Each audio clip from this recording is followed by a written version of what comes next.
Que le Seigneur te réponde quand tu es malheureux. Que le nom du Dieu de Jacob te protège. Qu'il t'envoie de l'aide depuis son temple. Qu'il te soutienne depuis Jérusalem. Qu'il se rappelle toutes tes offrandes. Qu'il apprécie le sacrifice que tu lui apportes. Qu'il te donne ce que ton cœur désire. Qu'il réalise tous tes projets. Alors, nous crierons de joie pour ta victoire. Nous lèverons le drapeau en l'honneur de notre Dieu. Que le Seigneur réalise toutes tes demandes.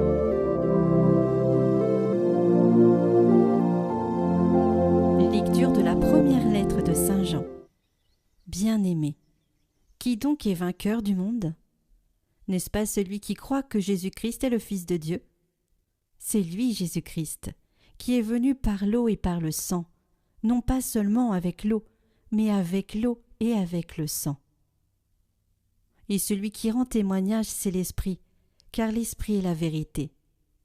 En effet, ils sont trois qui rendent témoignage, l'Esprit, l'eau et le sang, et les trois ne font qu'un. Nous acceptons bien le témoignage des hommes. Or, le témoignage de Dieu a plus de valeur, puisque le témoignage de Dieu, c'est celui qui rend à son Fils. Celui qui met sa foi dans le Fils de Dieu possède en lui-même ce témoignage. Celui qui ne croit pas en Dieu, celui-là fait de Dieu un menteur, puisqu'il n'a pas mis sa foi dans le témoignage que Dieu rend à son Fils. Et ce témoignage le voici. Dieu nous a donné la vie éternelle, et cette vie est dans son Fils. Celui qui a le Fils possède la vie. Celui qui n'a pas le Fils de Dieu ne possède pas la vie. Je vous écris cela pour que vous sachiez que vous avez la vie éternelle, vous qui mettez votre foi dans le nom du Fils de Dieu.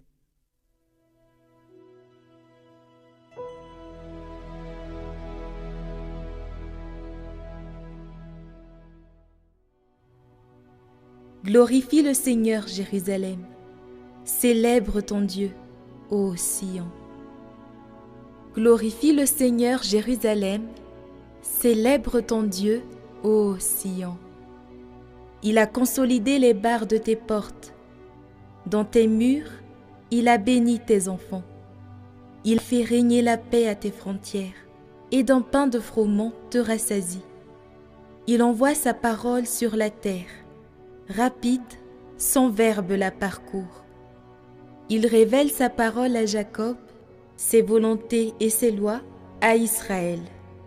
Pas un peuple qui l'ait ainsi traité. Nul autre n'a connu ses volontés.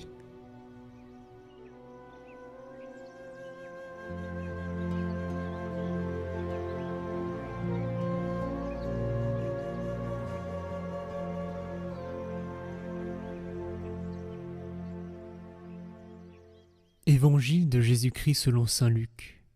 Jésus était dans une ville, quand survint un homme couvert de lèpre. Voyant Jésus, il tomba face contre terre et le supplia. « Seigneur, si tu le veux, tu peux me purifier. » Jésus étendit la main et le toucha en disant « Je le veux, sois purifié. » À l'instant même, la lèpre le quitta. Alors Jésus lui ordonna de ne le dire à personne. « Va plutôt te montrer au prêtre, et donne pour ta purification ce que Moïse a prescrit. Ce sera pour tous un témoignage. » De plus en plus, on parlait de Jésus. De grandes foules accouraient pour l'entendre et se faire guérir de leur maladie. Mais lui se retirait dans les endroits déserts, et il priait.